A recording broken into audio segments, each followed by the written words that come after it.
สวัสดีครับนักเรียนวันนี้ครูจะมาสอนวิธีการตัดซอยผมสั้นอีกนะครับเป็นแบบผมแนวของทวิกกี้ไวท์จอนพยายามใช้หวีซอยเนี่ยมาฝึกทำการแบ่งผมนะจะได้ดูเป็นมืออาชีพหน่อยลูก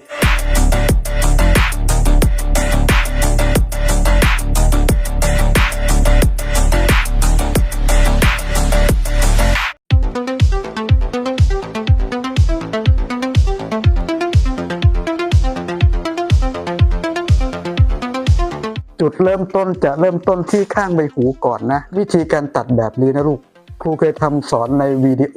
30 ปีที่แล้วนะลูก